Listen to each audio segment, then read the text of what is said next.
Vani show சீரியலில் இனி என்ன நடக்க போகுது அப்படின்னு தான் பார்க்க போகிறோம். இங்கே தங்கமயில் தனக்கு இருக்க மைனஸை மறைக்கிறதுக்கு தான் மாசமாக இருக்கிற மாதிரியே காட்டுறாங்க. வீட்டில் எல்லாருமே பயங்கரமாக அன்பு செலுத்துகிறாங்க. சரவணனுக்கும் சரி ரைட்டு குடும்பமாக போது அவனுக்கு தனியாக தொழில் வச்சு கொடுப்போம் அப்படின்னு சொல்லி பாண்டியன் பண்ணி கொடுக்குறாங்க. இதெல்லாம் பார்த்து தங்கமயிலுக்கு பயங்கர சந்தோஷம். இன்னொரு பக்கம் பயங்கரமான பயம். சரி ரைட்டு நம்ம மாசமாக இருக்கோம் அப்படி இப்படின்னு சொல்லி ஏமாற்றிட்டு இருக்கோம். கொஞ்ச நாளுக்கு அப்புறம் வயிறு வளரலையே வைக்கலையேன்னு சொல்லிட்டு எதையாவது நினைப்பாங்களே, என்ன செய்ய போகிறோன்னு தெரியலையேன்னு சொல்லி முழிச்சிட்ருக்காங்க. இந்த சூழ்நிலையில் வீட்டில் எல்லாருமே அவங்களுக்கு ரொம்பவே மரியாதை கொடுக்குறாங்க.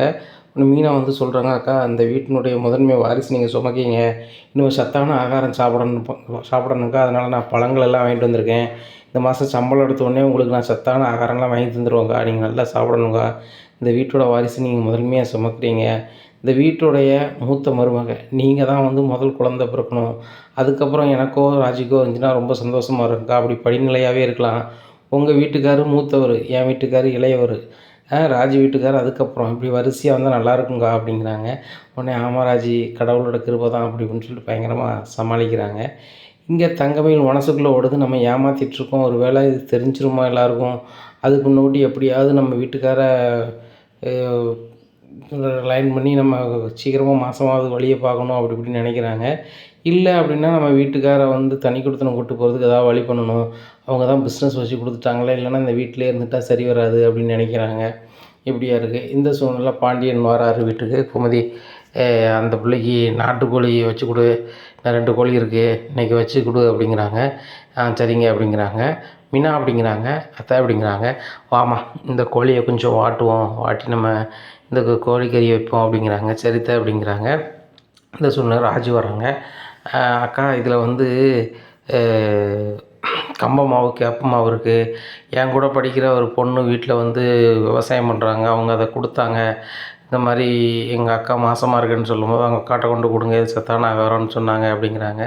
ரொம்ப தேங்க்ஸ் ராஜி அப்படிங்கிறாங்க. ஏன்க்கா அப்படிங்கிறாங்க. மீனாவும் இப்போ தான் கொண்டு சத்தான ஆகாரங்கள் கொண்டு கொடுத்தா, நீ இன்னும் கொண்டு கொடுக்குற அப்படிங்கிறாங்க. அக்கா இந்த வீட்டோட வாரிசு நீங்கள் சுமக்கிறீங்க, கண்டிப்பாக வந்து நீங்கள் நல்லா சாப்பிட்ணுக்கா அப்படிங்கிறாங்க. சரி ராஜி நான் சாப்பிட்றேன் அப்படிங்கிறாங்க. ராஜி சந்தோஷமாக உள்ள வராங்க. அக்கா என்ன பண்ண போகிறீங்க அப்படிங்கிறாங்க. நாட்டுக்கோழி குழம்பு வைக்க போகிறோம் அப்படிங்கிறாங்க. அக்கா நானும் ஹெல்ப் பண்ணலாமா அப்படிங்கிறாங்க. பண்ணு அப்படிங்கிறாங்க. அத்தை எங்கே அப்படிங்கிறாங்க. அத்தை வந்து அங்கே பாரு இன்னொரு நாட்டுக்கோழியை வாட்டிகிட்டு இருக்காங்க அப்படிங்கிறாங்க. அத்தை இது சூப்பராக ஒரு வீடியோ எடுக்கிறேன் அப்படிங்க. சும்மா ரெடி நீ வேறு அப்படிங்கிறாங்க. இல்லை அத்தை இப்படிலாம் யார் பண்ணுறா இந்த காலத்தில் அப்படிங்கிறாங்க. இப்படி தான் பண்ணணும், அந்த காலத்தில் இப்படி தான் எல்லாம் பண்ணுவாங்க. இந்த பிராய்லர்னு ஒன்று கிடையவே கிடையாது. இப்போ ஏகப்பட்ட நோய் வருது. அப்போ அப்படி எதுவுமே கிடையாது. நாட்டுக்கோழி இது குழம்பு தான் வைப்பாங்க, நாட்டுக்கோழியில் ஆட்டுக்கறி வைப்பாங்க. இந்த மாதிரி இயற்கையாக இருக்க தான் வைப்பாங்க. இப்போலாம் வந்து ஊசி போட்டு அதை போட்டு இது போட்டுலாம் கோழிக்கறி விற்காங்க, ஏகப்பட்ட கெமிக்கலு. இப்போ அப்போம்லாம் அப்படியே கிடையாது. ஆரோக்கியம்னா நாட்டுக்கோழி குழம்பு இல்லைன்னா ஆட்டுக்கறி இந்த மாதிரி வாங்கி சாப்பிடுவாங்க. இயற்கையான உணவுகளை உட்கொள்வாங்க, ஒரு பிரச்சனை இல்லாமல் இருந்துச்சு. இப்போ கண்ட கண்ட கெமிக்கல்லாம் சாப்பிட்டுட்ருக்காங்க அப்படிங்கிறாங்க. ஆமாம் ஆமாத்த உண்மை தான் அப்படிங்கும்போது, இது எப்படித்த காலையிலே கோழி வாங்கிட்டு வந்தீங்க அப்படிங்க. நாங்கள் வாங்கிட்டு வந்தேன், மாமா தான் வாங்கிட்டு வந்தாங்க அப்படிங்கிறாங்க. தங்கமயில் அக்கா மேலே ரொம்பவே கோவமாக இருந்தாங்களே மாமா அப்படிங்கிறாங்க. அவன் மேலே கோவமாக தான் இருக்கார். ஆனால் வந்து அவள் வயிற்றில் வளர்றது நம்ம குடும்ப வாரிசு இல்லை, அது நல்லா இருக்குன்னு நினைப்பார்ல, அதான் அவன் கோழி வாங்கிட்டு வந்திருக்காரு அப்படிங்கிறாங்க. அப்படியா அப்படிங்கிறாங்க. நேராக தங்கமயில் அக்கா ரூம் போகிறாங்க. அக்கா உங்களுக்காக மாமா நாட்டுக்கோழிலாம் வாங்கிட்டு வந்து சமைக்க சொல்லியிருக்காங்க அப்படிங்கிறாங்க. உண்மையாக ஏதாச்சும் சொல்கிறேன் அப்படிங்கிறாங்க. ஆமாம் அப்படிங்கிறாங்க. மாமா என்கிட்ட பேசிடுவாங்களா அப்படிங்கிறாங்க. மாமா கோவமாக தான் இருக்காங்கக்கா, ஆனால் வந்துட்டு உங்கள் வயிற்றில் வளர்றது வாரிசு, இந்த வீட்டு வாரிசு, அதனால் எப்படியாவது நல்லா இருக்கணும் நீங்கள் அப்படின்னு நினைக்காங்க மாமா அப்படிங்கிறாங்க. ஓ அப்படியா, சரி சரி அப்படின்றாங்க. ராஜி அதனால் கிளம்பி வராங்க. என்னங்க ராஜி போய்ட்டு வந்த அப்படிங்கிறாங்க. இல்லை அந்த அக்கா வாயும் வயிறுமா இருக்கிறாங்க, நம்ம சந்தோஷமான செய்தி சொன்னால் அவங்க சந்தோஷமாக இருப்பாங்களான்னு சொல்லிட்டு தான் சொல்ல போனேன். மாமா தான் உங்களுக்காக வாங்கிட்டு வந்தாங்கன்னு சொன்னோன்னே அக்கா ரொம்பவே சந்தோஷமாக சிரித்தாங்க அப்படிங்கிறாங்க. தேங்க்ஸ் ராஜி அப்படிங்கிறாங்க. அப்படின்னா ஏன் அப்படிங்கிறாங்க. இல்லை மாசமான பொண்ணு வந்து சந்தோஷமாக இருக்குன்னு நினைக்கல, அவங்களும் எங்கள் அக்கா தானே, உங்களுக்கும் அக்கானா எனக்கு அக்கா தானே அப்படிங்கிறாங்க. அதுவும் சரி தான் அப்படிங்கிறாங்க. உடனே கோமதி சொல்கிறாங்கன்னா ரொம்ப கொடுத்து வச்சோடி, எனக்கு 3 மருமகளுமே தங்கமான பொண்ணுங்க. ஒருத்தி வேறு வேறு வீட்டிலேருந்து வந்தாலும் கூட பிறந்த அக்கா தங்கச்சி மாதிரி அன்பாக இருக்கீங்க. அதை பார்க்க எனக்கு ரொம்ப பெருமையாக இருக்குது. நான் ஒரு பொண்ணு தான் எங்கள் வீட்டில். நான் இங்கே வாழ வந்த வீட்லேயும் எனக்கு நாத்தனாரோ யாரோ கிடையாது, மாமியார் கூட கிடையாது. ஆனால் எனக்கு வந்து நீங்கள் 3 மருமகளும் ஃப்ரெண்டு மாதிரி கிடச்சிருக்கீங்க. எனக்கு ரொம்ப சந்தோஷமாக இருக்குது. அதுபோக எனக்கு எல்லா உறவும் திரும்ப கிடச்ச மாதிரி இருக்குது. சந்தோஷம்டி இப்படியே இருங்கடி மாறிடாதங்க அப்படிங்கிறாங்க. அத்தை நாங்களாம் மாற மாட்டோம், ராஜு நானும் என்னைக்கு இதே கூட்டு குடும்பத்தில் சந்தோஷமாக தான் இருப்பேன் அப்படிங்கிறாங்க. அவள் என்னெல்லாம் பேசுனா பார்த்தல்ல, உங்கள் மாமா மாசமாக இருக்காருன்னா அவர் மனசெல்லாம் மாறிடுச்சு அப்படிங்கிறாங்க. அத்தை இப்போ எத்தனாவது மாதமா இருக்காங்க அப்படிங்கிறாங்க. இது வரைக்கும் அவள் செக் பண்ணல, இப்போ செக் பண்ணி பார்த்தா தெரியும். இப்போ 1 மாதம் இல்லை 2 மாதம் இருக்கும். நம்ம எப்படி போக இன்னொரு 8 9 மாதத்தில் பேரனோ பேத்தியோ வந்துடுவாங்க அப்படின்னு சொல்லி கோமதிக்கு பயங்கர சந்தோஷம். அத்தை நீங்கள் பாட்டியாக போகிறீங்க அப்படிங்கிறாங்க. ஆமாடி ரொம்ப சந்தோஷமாக இருக்குது, ஏற்கனவே நான் பாட்டி தானே அப்படிங்கிறாங்க. என்னத்தை சொல்கிறீங்க, அப்படி ஒன்றும் வயசு தெரியலையே அப்படிங்கிறாங்க மீனா. குழலிக்கு தான் பிள்ளை பிறந்து பேரன் பேத்தி எடுத்தாச்சு, நான் அப்புறம்னா பாட்டி தானே, என்ன என் மக்கமாக இருக்குது, இனிமே தான் வரப்போகுது, அதை நினச்சும் சந்தோஷம்தான். எப்படினாலும் பாட்டி உறவுங்கிறது தனி சந்தோஷம்தான். உங்கள் மாமாவுக்கு எவ்வளோ சந்தோஷமாக இருக்கார் பார்த்தல. தங்கமயில் மேலே கோபம் கடுமையாக இருக்குது, இருந்தாலும் கூட பேரன் வரப்போகிறான் இல்லை பேத்தி வரப்போகிறான்னு சொல்லி ரொம்ப உற்சாகமாக வளர்ந்துறாரு. என்கிட்ட கூட சொன்னார், ரொம்ப சந்தோஷமாக இருக்குது கோமதி, ஏதோ ஒரு இனம் புரியாத ஒரு சந்தோஷத்தில் அலையுதேன், ரொம்ப எனர்ஜியாக இருக்குது அப்படின்ட்டு போனார் அப்படிங்கிறாங்க. அப்படியே தான் சரி சரி அப்படிங்கிறாங்க. இங்கே தங்கமயிலுக்கு சரியான பயம். இவங்கெல்லாம் நாட்டுக்கோழி குழம்பு வைக்க, அது வைக்க, இது வைக்கங்கிறாங்க, சத்தான ஆகாரம்லாம் சாப்பிட தராங்க, நான் மாசமாக இருக்கிறேன் அப்படிங்கிற ஒரே காரணத்துக்கு தான். மற்றபடி நான் சொன்ன வார்த்தைக்கு மாமாலாம் பேசவே மாட்டார். நான் இப்படி மட்டும் ஒரு நடிப்பு நடிக்கலைன்னா வேலைக்கே இருக்காது அப்படின்னு நினச்சிட்டு இருக்கும்போது சரவணன் வராரு. மயிலு இனிமே வந்து நீ வந்து பெரிய வேலை எந்த வேலையுமே செய்யக்கூடாது, வீட்டு வேலை எதுவுமே அப்படிங்கிறாங்க.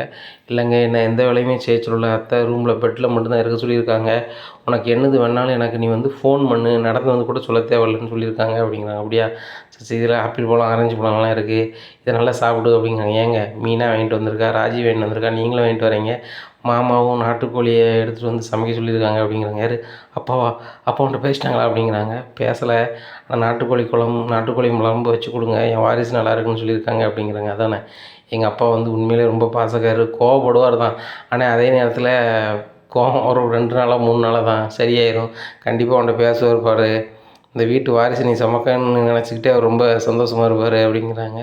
ஆமாங்க அப்படிங்கிறாங்க. சரி மயில் உடம்பு பார்த்துக்க அப்படிங்கிறாங்க. ஏங்க நீங்களும் நாட்டுக்கோழி குழம்பு சாப்பிட்டு போக வேண்டியதானே அப்படிங்கிறாங்க. இல்லை மயில் வேலை விஷயமா வந்தேன், அப்படியே நீ பார்த்துட்டு போகலான்னு தான் வந்தேன் அப்படின்ட்டு இருக்கும்போது சரவண சவுண்டு கேட்குது. உடனே கோமதி என்னடா இப்போ தான்டா போனால் மறுபடியும் வந்துட்டேன் அப்படிங்கிறாங்க.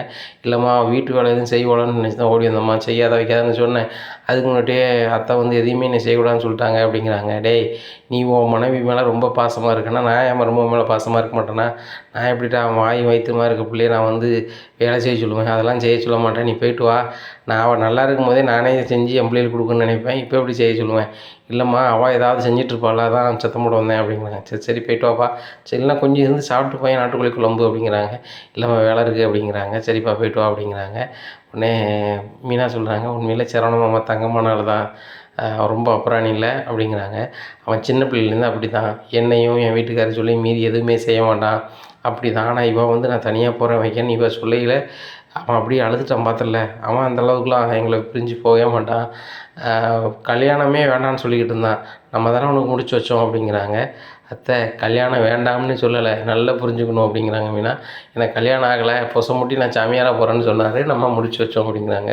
ஓ அப்படி சொல்கிறியா, எல்லாம் ஒன்று தானே அப்படிங்க. இது எப்படி தான் ஒன்றாகும், கல்யாணம் முடிச்சு வைக்கிறீங்க வெறுப்பு வேறு, வேண்டாங்குது வேறத அப்படிங்கிறாங்க. ஓ அப்படி சொல்கிறியோ அப்படின்ட்டு இருக்காங்க. அக்கா நாட்டுக்கோழியை ரொம்ப வாட்டிட்டீங்க அப்படிங்கிறாங்க.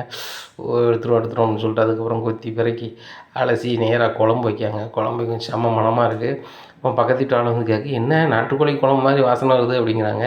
ஓ உங்களுக்கே வாசனை வந்துட்டா அப்படிங்கிறாங்க. சரி சரி சரி மாசமாக இருக்குது பிள்ளை இருக்கான்னு அவங்க பாட்டில் வைக்கியா, சரி ரைட்டு, என்ன இதில் மாசமாக இருக்க பிள்ளைக்கு சாப்பிடக்கூடிய மருந்து இருக்குது அப்படிங்கிறாங்க. இது என்னது அப்படிங்கிறாங்க.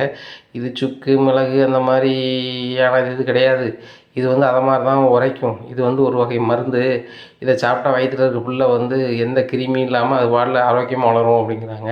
அப்படியா சரி சரி சரி அப்படிங்கிறாங்க. அந்த பிள்ளை இந்த ரூமில் இருக்குது அப்படிங்கிற, இந்த ரூமில் இருக்குது அப்படிங்கிறாங்க. அதெல்லாம் பார்க்க வராங்க.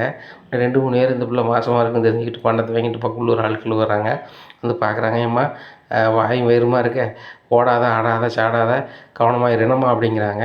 உடனே சரி பாட்டி அப்படிங்கிறாங்க. அப்படி இப்படின்னு பேசிட்டு அந்த ஆட்கள் அப்படி அனுப்புகிறாங்க. இங்கே தங்கமயிலுக்கு ரொம்பவே கவலையாக இருக்குது. அப்போ ஒரு ஆள் சொல்லிட்டு போகிறாங்க கோமதிட்ட, மாசமாக இருக்கக்குள்ள ஏதோ ஒரு வகையில் கவலையில் இருக்கா, என்ன யாருன்னு கேட்டு வைங்க அப்படிங்கிறாங்க. என்ன கவலையில் இருக்காளா அப்படின்னு சொல்லிட்டு, மயிலு மயிலு அப்படிங்கிறாங்க. என்னத்த அப்படிங்கிறாங்க. இல்லை வந்தவங்க சொல்கிறாங்க, "நீ ஏதோ கவலையாக இருக்கீங்க" அப்படிங்கிறாங்க. "அப்படிலாம் ஒன்றும் இல்ல அத்தை" அப்படிங்கிறா தானே.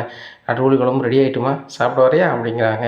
"அத்தை வேண்டாம் அத்தை" அப்படிங்கிறேன். "வாம்மா வந்து சாப்பிடு" அப்படின்னு சொல்லி வச்சு கொடுக்குறாங்க. உடனே ராஜி மீனாவும், "அக்கா கறி நிறைய சாப்பிடுங்கக்கா, கறி நிறைய சாப்பிடுங்கன்னு" அள்ளி அள்ளி வைக்கிறாங்க. "ஏன்டா ராஜி, மீனா வேண்டாம் அத்தை வேண்டாம்" அப்படிங்கிறாங்க. "நல்லா சாப்பிடுமா, வயிறார சாப்பிடு" அப்படிங்கிறேன். சாப்பிட்ட பிறகு ஒரு சின்ன வெத்தலையை கொடுக்குறாங்க. "இது செமிக்கட்டுமா" அப்படின்னு சொல்லி வெத்தலையை கொடுக்குறாங்க. வெத்தலையும் சாப்பிட்டுக்கிறாங்க. சரி ரைட்டு அப்படின்னுட்டு இருக்கும்போது சரவணா மதியம் அவள் சாப்பிட்ருக்க மாட்டாளா அப்படின்னு சொல்லிட்டு வீட்டுக்கு வரேன்னு சொல்லிட்டு வராங்க. இந்த சூழ்நிலையில் தங்கமயில் நல்லா சாப்பிட்டுட்டு ரூமில் உட்காந்து என் அம்மாவுக்கு ஃபோன் அடிக்கிறாங்க. "அம்மா" என்ன அப்படிங்கிறாங்க. "இன்றைக்கி ராஜ விருந்தும்மா, நாட்டுக்கோழி குழம்பு, ஆப்பிள் பழம் என்ன, ஆரஞ்சு பழம் என்ன, அந்த ஸ்வீட் என்ன, இந்த ஸ்வீட் என்ன, எப்பா என்னை சுற்றியே ஃபுல்லும் குமிஞ்சிருக்கு" அப்படிங்கிறாங்க. "பிறவனடி நீ கொடுத்து வச்சோதான்" அப்படிங்கிறாங்க. "எங்கே கொடுத்து வச்சேன்" அப்படின்னு பேச ஆரம்பிக்கிறாங்க. அப்போ சரவணன் கரெக்டாக வீட்டுக்கு வந்துடுறாங்க. "என்ன மயில் ரூம் பூட்டி கிடக்கு" அப்படின்னு சொல்லிட்டு ஜன்னலை திறந்து பார்க்குறாங்க. அப்போ தங்கமயில் அம்மாட்ட பேசிகிட்டு இருக்காங்க. "ஏம்மா நான் மாசமாக இருக்கேன்னு நடிச்சிட்ருக்கேன், அதனால் எல்லோரும் வந்து எனக்கு சமையல் பண்ணி தராங்க, சாப்பாடு தராங்க, பேசுகிறாங்க, வைக்கிறாங்க, எல்லாம் நடக்குது. ஆனால் நான் மட்டும் நடிச்சுக்கிட்டு இருக்கேன்னு எல்லாருக்கும் தெரிஞ்சிச்சோ அவ்வளோதான்" அப்படிங்கிறாங்க. "ஆஹா, இவ அப்போ மாசமா இல்லையா, நடிச்சுக்கிட்டு தான் இருக்காளா" அப்படின்னு சொல்லி சரவணன் கேட்டுருந்தாரு. இந்த சூழ்நிலை சரவணனுக்கு ரொம்பவே மனசு கஷ்டமாக இருக்குது. "இப்படி வந்து நடித்து தான் இது பண்ணியிருக்கியா" அப்படிங்கிறாங்கன்னு நினச்சிக்கிட்டு இருக்கும்போது, "ஏம்மா நீ நல்ல வேளை நல்ல யோசனை சொன்னம்மா. வீட்டில் உன் மேலே வருத்தமாக இருக்கும்போது நீ மாசமாக இருக்கும்போது நடிச்சேன்னா அவ்வளோ ஒரு அன்பு உன் பக்கம் திரும்பிடும். உன் மேலே என்ன வருத்தம் இருந்தாலும் அவங்க அதை மறந்துடுவாங்க" அப்படின்னு சொன்னேன். "அதே மாதிரி தான் உண்மையாக இருக்குமா. ஆனால் கூடி சீக்கிரம் என் புருஷன்கிட்ட சொல்லி நான் எப்படியாவது மாசமாயிட்டேன்னா ஒன்றுமே பிரச்சனை இல்லைம்மா" அப்படிங்கிறாங்க. "சரி எப்படியாவது அதுக்குள்ளே முயற்சி பண்ணி" அப்படின்னு சொல்லிட்டு ஃபோன் வச்சிடுறாங்க. திரும்பி பார்க்குறாங்க. இங்கே சரவணன் நிற்கிறாரு. பார்த்துட்டு, "மாமா எப்போ வந்தீங்க" அப்படிங்கிறாங்க. இப்போ தான் வந்தேன்" அப்படிங்க. "கதவை திற முதல்ல" அப்படிங்கிறாங்க. உடனே கதவை திறக்கிறாங்க. "மாமா இப்போ வந்தீங்களா, அப்பயே வந்துட்டீங்களா" அப்படிங்கிறாங்க. "எப்போ உங்கள் அம்மாட்ட பேச ஆரம்பிச்சியோ அப்பயே வந்துட்டேன்" அப்படிங்கிறாங்க. இதை கேட்ட தங்கமயில், "மாமா மாமா" அப்படிங்கிறாங்க. "இங்கே பாரு, நீ மாசமாக இருக்க வைக்கேன்னு சொல்லி எங்கள் அப்பா நாட்டுக்கோழி குழம்பு வச்சு நீ சாப்பிட சொல்லுதாங்க. என் கொழுந்தியாமார் உனக்கு வந்து பக்குவம் பார்க்காங்க. எங்கள் அம்மாவனையும் வச்சு மடியில் வச்சு தாங்குறாங்க. இந்த ஊருக்காரங்க எல்லோரும் இந்த புள்ள பாண்டியன் வீட்டு வாரிசு சுமக்காக நல்லா இருக்கணும், மேன்மேல் நல்லா இருக்கணும்னு சொல்லி வாழ்த்திட்டு போகிறாங்க. நான் வந்து வேலையை விட்டுட்டு நீ சாப்பிட்டியா சாப்பிடலையா என்ன செய்யுதுன்னு நான் ஓடிக்கிட்டும் சாடிக்கிட்டும் கிடக்கேன். என் பிஸ்னஸ் இப்போ தானே ஆரம்பித்தேன். இப்படி ஆரம்பித்து அதை மெயின்டைன் பண்ண முடியாது, அதை வந்து மெயின்டைன் பண்ணதை பற்றி சிந்தனை இல்லாமல் என் பொண்டாட்டி மாசமாக இருக்காளே, அவள் வந்து சாப்பிட்டாளா சாப்பிடலையான்னு அக்கறையில் நான் ஓடி வரேன். ஆனால் நீ இங்கே நடிச்சிட்டு கிடக்க என்ன அப்படிங்கிறாங்க. "ஏங்க சவுண்டாக கட்டுறாம அத்தைக்கு தெரிஞ்சிரும்" அப்படிங்கிறாங்க. "தெரியட்டும், ஊருக்கே தெரியட்டும் நீ நடிப்புக்காரி" அப்படின்னு சொல்லிட்டு, "இது மாதிரி தான் மறைச்சிருக்கியா இல்லை நிறைய விஷயத்த மறைச்சிருக்கியா" அப்படிங்கிறாங்க. "நான் ஏங்க மறைக்க போகிறேன்" அப்படிங்கிறாங்க. "ஏய் இது எவ்வளோ பெரிய விஷயம், இந்த விஷயத்தையும் மறைக்கிற நீ வேறு எந்த விஷயத்த மறைக்க மாட்ட. நீ யார் முதல்ல? எதுக்கு அவனை கல்யாணம் முடிச்ச? என்ன ஓவரம் அது இதுன்னு" சொல்லிட்டு சரியான கோபத்தில் வந்து இருக்கிறாரு சரவணன். எந்த பதிலுமே சொல்லாமல் இருக்காங்க தங்கமயில். அந்த ஆளை வெளு வெளுன்னு வெளுக்காங்க சரவணன் தங்கமயில. நீ என்ன நடக்கும் அப்படிங்கிறத பொறுத்திருந்து பார்க்கலாம். நம்ம சேனலை நீங்கள் மறக்காமல் லைக் அண்ட் சப்ஸ்கிரைப் பண்ணுங்கள். நன்றி, வணக்கம்.